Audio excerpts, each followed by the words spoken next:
I have been watching people for 84 years. Not professionally, not deliberately, just the way you watch when you have been alive long enough to see what most people are still too young to notice. And I have noticed something about a specific kind of person, the kind who makes it to 75 or 80 with something still intact that most people lose somewhere along the way. Not wealth, not health necessarily, not the absence of loss or pain or the kind of damage that accumulates across a long life.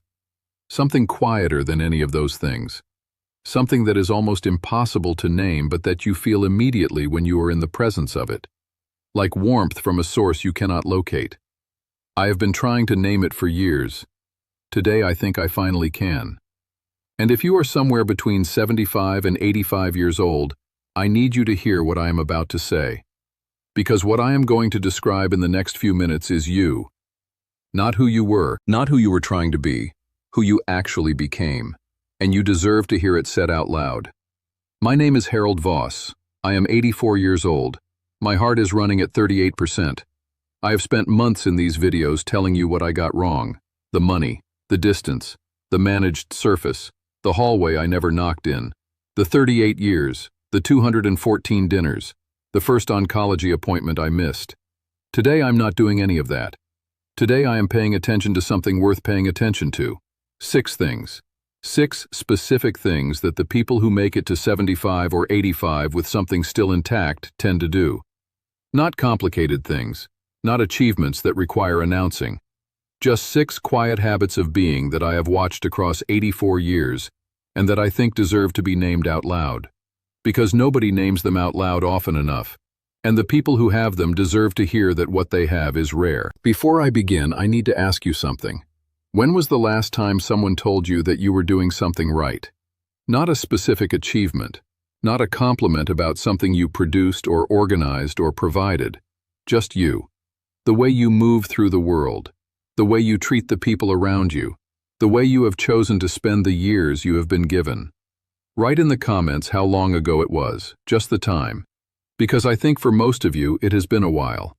And what I am about to say is overdue. Number 1. You still show up. Not for the easy things. Not for the events and occasions where showing up is expected and visible and produces the specific social reward that makes showing up straightforward.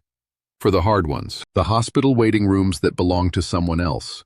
The funerals of people who were not famous and whose loss will not be publicly marked, but who mattered to someone who needed you there. The phone calls you make not because you had something specific to say, but because you knew someone needed to hear a voice they trusted. I have watched men and women in their 70s and 80s who are managing their own pain and their own loss and their own bodies that are no longer doing what bodies used to do. And they still show up, for other people, while managing everything they are managing. I sat in a hospital waiting room in 2021 for 6 weeks while Margaret was in and out of treatment.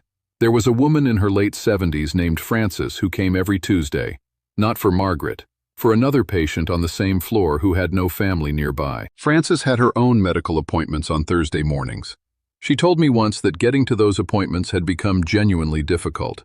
She still came every Tuesday, for someone who was not her family, because someone needed a voice they trusted on Tuesday mornings. If you are still doing this, you have understood something about love that a great many people spend their entire lives talking about and never quite practicing. Number 2. You have learned to receive. This one surprises people when I say it. We talk endlessly about giving, about generosity and service and showing up for others. We almost never talk about the equal and opposite skill, receiving. Letting someone bring you a meal when you are not well. Saying yes when your daughter offers to drive you to the appointment instead of insisting you can manage. Allowing a friend to sit with you in the difficulty instead of performing strength you no longer have the energy to perform. Most men I know, and I include the Harold of 20 years ago in this, were terrible at receiving. Not because they were ungrateful, because receiving required admitting need, and admitting need required being seen as someone who had needs, and being seen that way threatened the specific identity they had spent 60 years constructing. In 2021, my son David drove 4 hours every other weekend to sit with me while Margaret was in the hospital. He did not ask if I needed him, he just came. The first time he arrived, I told him he did not need to make the drive, that I was managing. that he had his own family and his own life, and I did not want to be a burden. He looked at me for a moment. Then he said, "Dad, let me come." I let him come. Every other weekend for 6 months.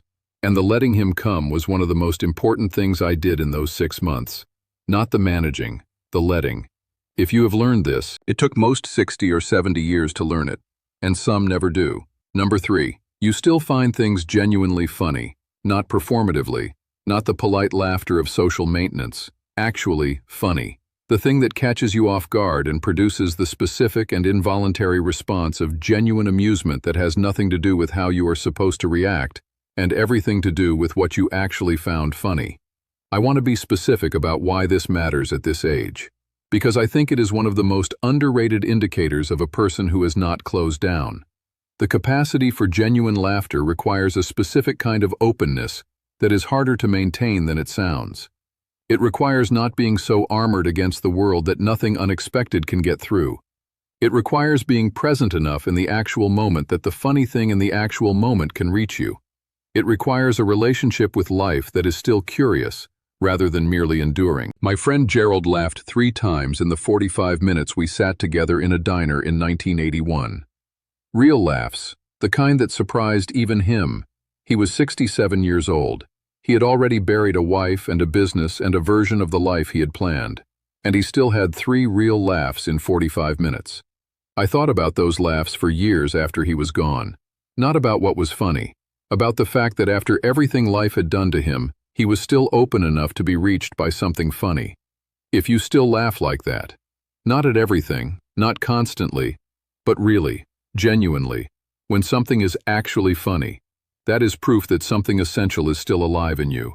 And something essential that is still alive in you at 75 or 80 is not a small thing. It is everything. Number 4. You have made peace with at least one thing you cannot change. Not all of them. I am not asking about all of them. Just one. One loss or failure or permanent consequence that you have sat with long enough and honestly enough that it no longer requires the same amount of energy to carry that it once did. Not resolved, not forgotten, not pretended away. Made peace with. There is a difference between carrying something and being crushed by it. The people who make it to 75 or 80 with something intact have usually learned that difference. Not because they are stronger than other people, because they have had more practice, and because at some point the energy required to resist the unresolvable became more than they could afford to spend. And they put down the resistance, and discovered that the thing itself was survivable, in a way that the resistance to it had not been. I made peace with Margaret's death in the way that peace is possible at this age. Not completely, not on all mornings, but enough.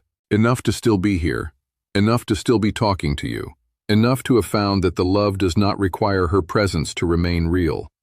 It is just love now without a destination, and I have learned to carry that, not without weight, but without being crushed by the weight. If you have found that difference, if you are carrying something without being crushed by it, you have done one of the hardest things a human being can do, and you did it without anyone marking it or celebrating it or telling you it was worth doing. It was worth doing. Number 5. You are still curious about something. Not professionally. Not because curiosity produces anything useful at this stage. Just curious. About how something works. About what someone meant when they said a thing 30 years ago that you have not stopped thinking about. About a book you have not read yet, or a question you have been sitting with that has not produced an answer, and that you are still sitting with anyway. Curiosity at this age is not a luxury. It is a signal. It is the signal that a person has not yet decided they are finished. And deciding you are finished is a decision that most people make long before their body requires it of them. My granddaughter Sophie asked me last month what I was still curious about. She is 11 years old, and she asked it the way 11-year-olds ask things. Directly. Without the social cushioning that adults wrap around questions that might produce uncomfortable answers. I thought about it for a moment. Then I told her, I am still curious about whether the version of myself I found at 80 is the version I would have been all along if I had known how to look for him earlier. She thought about that for a moment. Then she said, That is a good question, Grandpa. I hope you figure it out. I am still working on it. If you are still working on something, still sitting with a question that has not yet produced its answer, You have not decided you are finished, and you are right not to have decided that. Number 6. You choose kindness when you could choose something easier. This is the one I want to spend the most time on, because I think it is the most important, and the most undervalued, and the most invisible. Kindness at 75 or 80 is a different thing than kindness at 35. At 35, kindness costs something, but it costs less. You have more energy, more patience, more of the basic material from which kindness is made. At 75, you have less of all of those things. Your body is costing you more than it used to. Your losses are more recent and more numerous. The people you counted on are fewer. The mornings require more than they used to require. And yet, the people I know who have made it to this part of the road with something intact choose kindness anyway. Not grandly, not in ways that anyone marks or notices. In small and daily ways. The extra moment with the person at the counter who is having a difficult day. The phone call to someone who is struggling that was not required but was made anyway. The willingness to hear something out fully instead of interrupting with the answer. The specific and quiet decision to be a little warmer than the day has made you want to be. Patricia was 28 years old when she sat beside my hospital bed in 1993 and said, "You do not have to say fine. Here we have time." She was choosing kindness when she could have chosen something easier. She was busy. She had other patients. She had no professional obligation to sit beside my bed for 20 minutes and listen to an old man say things he had been storing for 30 years. She chose to anyway. I have thought about those 20 minutes for 30 years, not because they were dramatic, because they were kind. In the specific and unhurried and genuine way that kindness is when it is not performed but simply given. If you are still doing that, if you are still choosing the extra moment and the unnecessary phone call and the genuine listening when easier options are available, you are doing something that deserves to be said out loud. So I am saying it. You are rare. Not because you are perfect, not because you have not made the mistakes and carried the regrets, and sat with the things that still have edges on them after all these years, but because you are still here, still showing up for other people while managing your own, still letting the people who love you actually reach you, still laughing when something is genuinely funny, still carrying what needs to be carried without being crushed by it, still curious about something you have not yet finished thinking about, still choosing kindness in the small daily moments when something easier was available. That is not an ordinary thing. That is something that takes a lifetime to build. And most people never quite finish building it. You built it. And I wanted to say so, out loud, where you could hear it. Leave me a comment. Tell me which of the 6 you think you still have, just the numbers, 1 through 6.